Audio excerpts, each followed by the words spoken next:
Sup, y'all? We back again. What is time? What time is it? 6:30. Nah.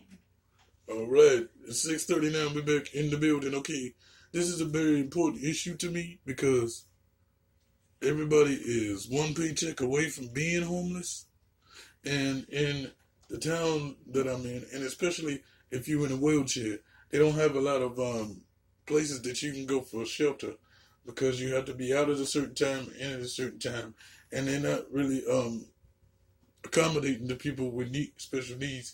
And if you can't shower yourself and do things for yourself, they don't want you there because certain niggas is dangerous when they're homeless. You know what I'm saying? And you can't walk up steps. And I think when you see homeless people, they have connotations on being homeless. Like you could just go home with your family, or why don't you get a job, or are you gonna steal? Yeah, but no. I ain't got no job, ain't got no place to live, so how about get it? I got the 5-finger discount, that bitch. But no, yeah, and it's especially in our town where we didn't have a lot of bus transit for people. It's almost like being on Manhattan without the bridges. And especially with the mental illness epidemic, because you know they give everybody a mental illness so they can have a crutch, but they don't give everybody a check. It's very hard to distinguish is a person honest, and the story about being homeless is never honest. You know, a lot of people's story not honest. You know, they trying to get somebody, get some money for drugs and shit. And I've never been homeless because of drugs. We've all been on drugs. I mean, look at me. No, y'all can't see me. But because we met a few people. I just came out here because I had a job interview. All right, okay. Where you from? New York. Do you not know you in a different state? Like, go back to NY and see if some of those people you came from can help you. But because I still live by the thing that if somebody steals from you something that, I mean, you need all of your belongings that you purchase. But if somebody steal it from you, they most likely need it more than you do. Because especially somebody like me, you can always ask me. If you're hungry, you need something to eat, you want some money, ask me. If I got it and it won't take no food out of my mouth, then you can have it. But a lot of people are ashamed to ask for what they need, but not ashamed to steal. I don't get it. And I used to tell one of the people who used to hang with us, don't wait to ask me when you really need something. Then it's a dire need. Like, I need $200. Why didn't you ask me when it was 20? You feel me?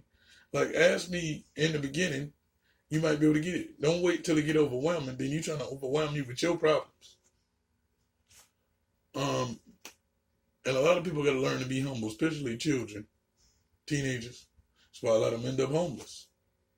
They want to buck up at the wrong nigga. And they can't even take care of themselves. And then they end up homeless. They end up on the street. And I don't know. It's just like how the stigma behind you used to be. People rapped about being hustlers. Then they rapped about being the customer now. So it's like it's making it more acceptable to do certain drugs on a daily basis. Do you agree? Mm-hmm. But hopefully homelessness won't be the norm, you know what I mean? Mm-hmm. We need to make people feel that if they need real help, they can ask. But the lights need to go burn somewhere. Not in hell, because that's where I live, and I don't want no other niggas sharing my space.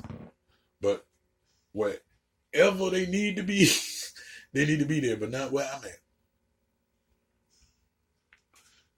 And Y'all need to stop blaming shit on the devil, by the way. Just let me say that, because he's not homeless. He lives in a kingdom with a whole lot of motherfuckers.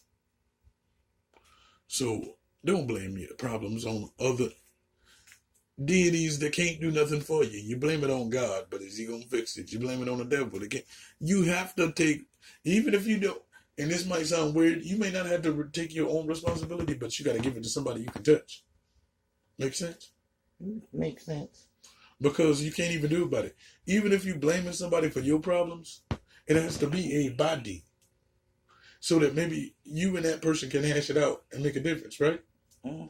You can't be, well, God is the fuck God. No, that's a waste of time. He's not going to say, son, why are you saying that? Ain't nobody going to say that to you, right? Right. So what I like to say is when you pray, you're praying to yourself, right? Mm-hmm. You giving yourself motivation by sending up the power to somebody higher than you, supposedly, right? Mm-hmm. But ain't nobody going to do it but you, right? Right on. So, in a sense, you have to be your own God. You have to be your own anchor. I'm talking y'all ear off, so let's just go to the video. Roll that beautiful bean footage. Mm-hmm.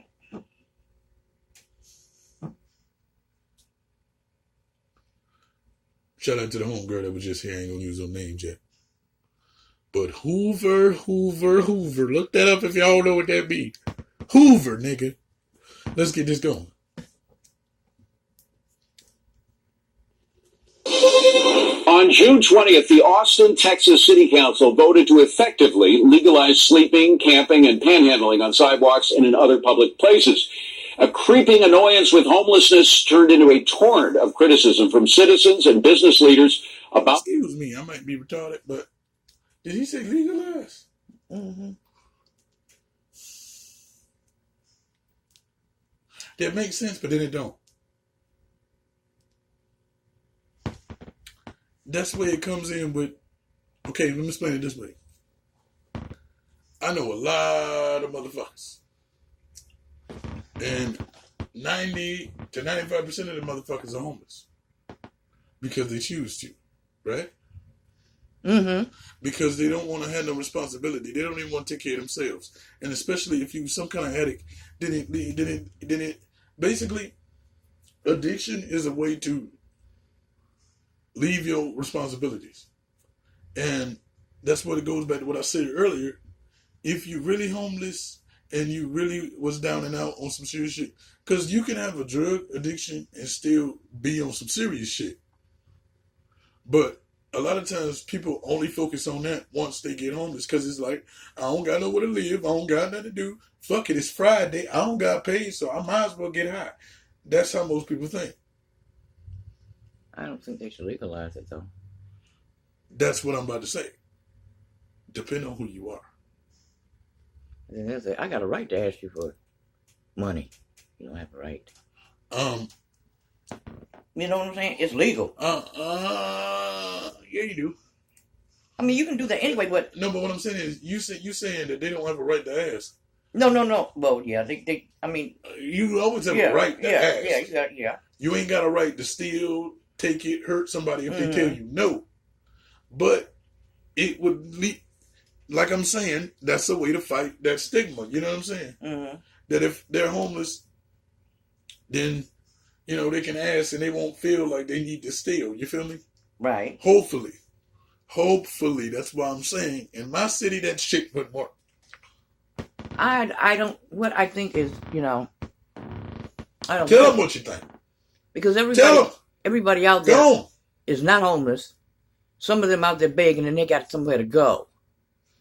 So making it legal is just giving these ones that don't actually need that. Okay, side note on that. You know Anthony, right? Mm-hmm. We don't like him, so we can talk about him. And if y'all ever see him, tell him I'm looking for the nigga. But anyway, if you ever see this nigga, he go to Dunkin' Donuts, chill over there at a certain time. Niggas bring him coffee and donuts like he's on the job. Mm-hmm. And then if a motherfucker come over there when he ain't over there, they acting like they ganged up. They be just, fuck you doing, son, on my territory. Yeah. Like, excuse me. This is actually the taxpayers' territory, and you ain't got no job to pay no taxes. So this ain't your territory. It's just free reign, nigga. It's like free reign. And then so check this out. Think about this. So if a drug dealer come on your block and you selling drugs, allegedly, no 6ix9ine, because he might be listening. That's what that nigga do, right? Probably he just be listening to videos and just that nigga snitching. Okay, we got Charlotte Carolina. She said back in 1970, just straight snitching. So we ain't gonna say certain things. But look, you got a drug dealer on the block. Another drug dealer come on the block, trying to sell his drugs. What you do? Move him off the block, right? Yeah. He got a problem with that. He come with the blickies, and he got the blicky and he pull up on you, blocker. Oh, as my nigga Alpha say, right? Mm-hmm. Bullets flying everywhere. Innocent people hit, homes fucked up, right? Mm-hmm. Don't you think homeless people get like that? There'll be homeless gangs up in this motherfucker. Because they making more money than the niggas. Think about it. Nigga, I have turned in cans.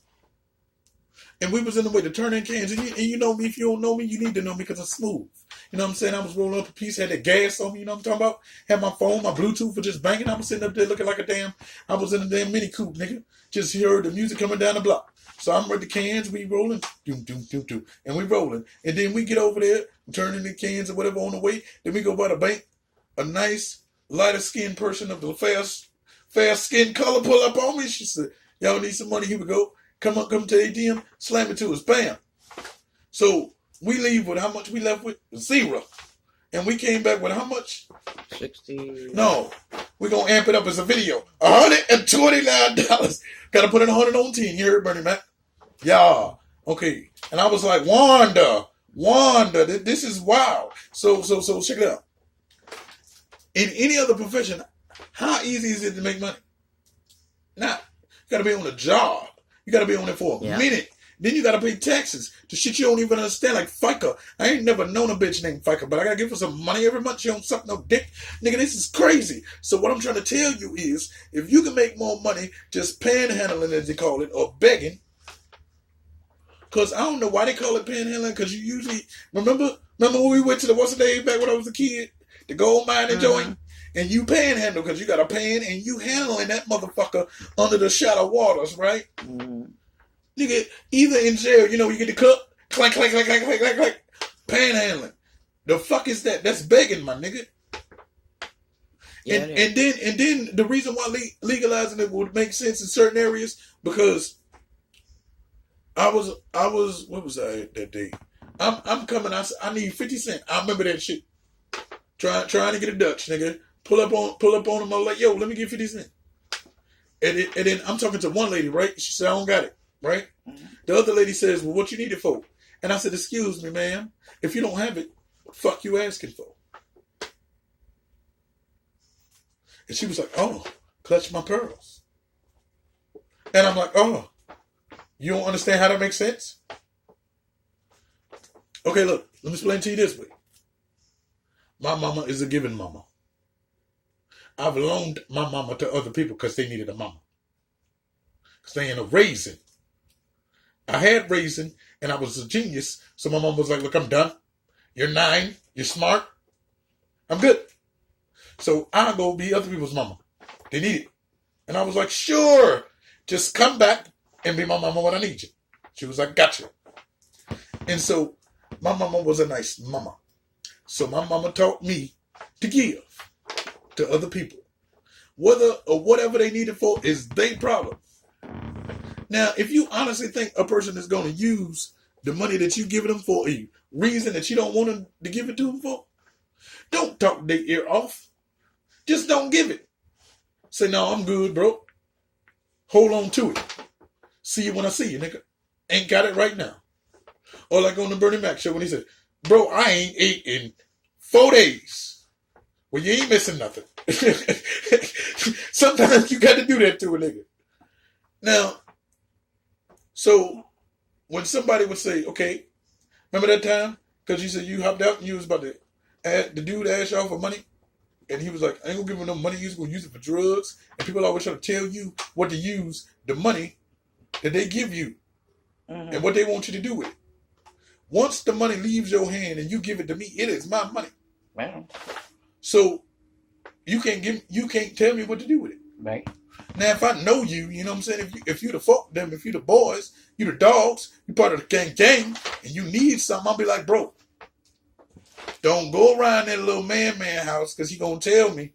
Now you take your little ass over there and buy some food, some clothes, because you know the motherfucker. You know what I'm saying? You have somewhat a right to say such, but not somebody that is you don't know and you just asking them. They got to be respectful to you too. All that, get a job, you broke bastard. That is not good things to say. Because it don't make a person feel no better about their situation. Because if you in a situation and you treat it like shit, you're going to continue to be shit because you're going to think, well, fuck it, I ain't shit. And you start doing shitty shit, right? Mm-hmm. And I don't want America to be like that. And if they're out there and they're basically kind of honest and they're out there not because they want to be but because they have to be, that does not help them feeling better because they probably tried to get a job. Right. And in situations may not be that. Situations are not all the same for everybody. Everybody out there is not on drugs. Everybody out there is not out there because they're on drugs. Things happen. Right. But another thing too, and this happens a lot in my city. You say, okay, somebody say, yo, can I get some money for some food, right? Mm-hmm. You go give them some food and they be like, man, I don't want that. That shit need to stop too, because they making it bad for the honest people. Right. If you didn't want the food, don't say you want the food. Just come up to me. I need them shits. Because most of the time, you know what? Most of the time, when those kind come up, they know what they want the money for. But you're trying to control what they do with your money. So if they say that they're hungry, they don't want to say, well, I need it because I need a fix. Right. Or I need it because I need my alcohol. Or I need you're hurting or something. Yeah, they don't want to say that. So they say, I want to get food with it. They don't really want to get food with it. But they figure if they tell you what they actually want it for, you're not going to give it to them. Right. But they don't want you to go buy them no McDonald's. And just like people need classes and police need classes on how to deal with different races and just ethics, period, homeless people need to know how to be homeless. Because you got to have dignity in whatever you do. Mm-hmm. And they don't know how to have that. If you're honest, sometimes you get more than if people know you lying. Mm-hmm. And then the thing is, once somebody helps you out once or twice, why don't you come back and try to do something just for the hell of it for them as a thank you? Instead of saying thank you, God bless you. Right on. That ain't going to help me, bro. Because if God was going to bless me for this, why couldn't you just ask him to give you that? You wouldn't be talking to me. Right on. Reason number 55 why Charlotte don't believe in God and all them other motherfuckers. Just saying. Let's roll that beautiful beam footage. Growing homeless, leaving trash, creating a health hazard, and sometimes frightening away customers from restaurants and stores. Austin's mayor said he didn't expect so many people to begin camping in public, but should he have been surprised? Here now is Mayor's Austin, Steve Adler. Well, Steve, we talk about incentives here. If you take away the disincentives for sleeping on the street. Hold on one more time. 1, scaring away customers. Customers shouldn't be so bitch. 2, 3, 4 niggas can't stand in front of no store. Your son got $1. Yo, let me hold something. Let me massage. No, nigga, we got to do this in shifts. Nigga, that's what I mean. Homeless people got to learn how to do their shit. You feel me? And let me tell you, okay, I had stopped at the store at the gas station one night, and there was a guy out there asking for money. Okay, I didn't have much money. Right. I gave him $1. You know, he told me that was enough and he wanted more. Right. Oh yes, people get balls. They ain't got no balls to get a job, but they got balls. And you were lucky that you got that $1, because I could have used that $1.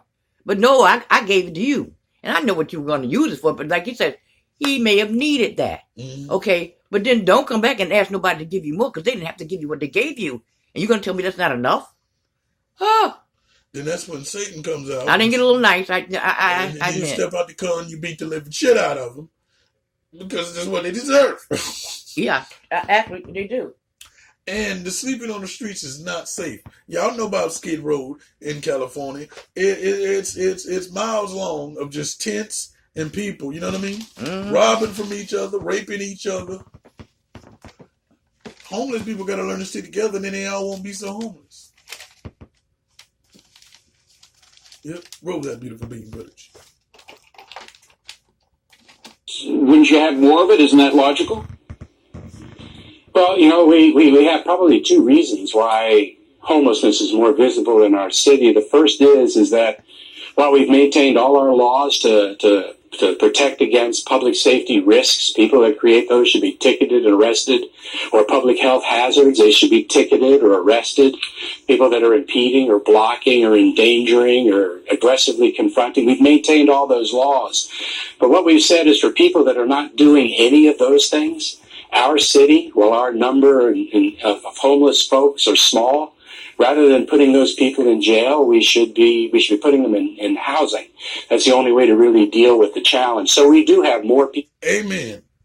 Real shit. If you ain't fucking up nothing, if you ain't robbing, you ain't stealing, you ain't scaring nobody, and you just trying to live, man, come on, man, with the prison, man. There's too many people in prison. And then what's happened when you take them to prison? They end up being homeless because they ain't have nothing. Now they turning into full-fledged, full-time criminals. Right. If you make that, then you can have, you can assign them duties to keep where they're living nice. Right on. Now that have moved out of remote places, hidden places, and they're under overpasses. They're doing that because it's a safer place for them to be. Mm-hmm. It's a way for us to make sure that they get health attention in ways they couldn't before. We're able to actually move people toward homes in ways we couldn't before. We didn't create any more people experiencing homelessness, but it is a challenge that is more visible now. Well, Mayor, let me ask you if you feel that Austin's suffering, I guess, from the success that San Francisco also experienced as well, because there have been a lot more technology jobs and companies moving into Austin, including Apple, which is investing a lot of money in the city for another campus. And we know that property prices have been going up. We know salaries have been going up because of the tech boom. How do you control that if that's the case, if property prices are just so expensive that people can't afford to live there? Well, you're absolutely right. The single most important factor that correlates to the level of homelessness is increase in housing prices. What I know is that we have 6 times fewer people experiencing homelessness than San Francisco, and I want to make sure that our city doesn't get to San Francisco or LA or Portland or Seattle. And the way that we do that is actually deal with our challenge while it's still relatively small.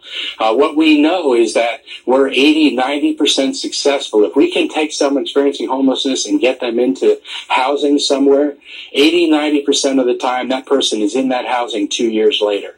While our challenge is small, we're actually going to try to end it. Mayor Jonathan Honig, thank you for being with us. You mentioned the rising cost of housing. Austin has a history of being kind of NIMBY-ish, that notion of not in my backyard, kind of antagonistic to developers, really going back to the early 80s when duplexes were prohibited, the mid-2000s against big mansions, etc. How much of this rise in the cost of living is due to simply limited supply at a time when a lot of companies, as Susan said, Apple, want to come and set up shop? You've got limited supply. Doesn't some of those restrictions against development, isn't that the reason that you have such limited supply for housing stock right now? Well, Jonathan, I think you've hit on something that's real important. It's not the sole reason, but it's certainly a contributing factor. That's why in this city right now we're redoing our land development code, which is 30 years old, and we're doing it in part to increase housing supply because the relationship between supply and demand and price is real even in Austin, Texas. So we're trying to now create greater density, greater opportunity, and greater supply in our city because of the impact on price. By the way, New York had a big homeless problem in the 1980s. Mayor Giuliani did a lot to get rid of it. It became a cleaner city, a safer city, and a more prosperous city. If you're looking for a model mayor, I wouldn't look to L.A., which is messing things up. I'd look to what Giuliani did in New York. No, in fact, the question I asked the folks in L.A. was, I had no idea what you do if you're the leader in L.A. or San Francisco or Seattle today because the challenge is so great. Yeah. Austin's not there. And I asked those cities, what do you wish you had done 6 years ago, 8 years ago, 10 years ago that you did not do? And I think that's the lesson that we can learn from Well, those cities. best of luck to you. It is a magnificent, for all your problems, it's still a magnificent city. Susan said it's the best restaurants in all of America. My So, brother lives there. and her brother lives there as well. Mayor, thank you very much for It's coming a back to see magical us. place. I appreciate you being Invite here me with us. back. So last thing I'm gonna say is amen is a group of people, not just said by one person. I'm out this bitch.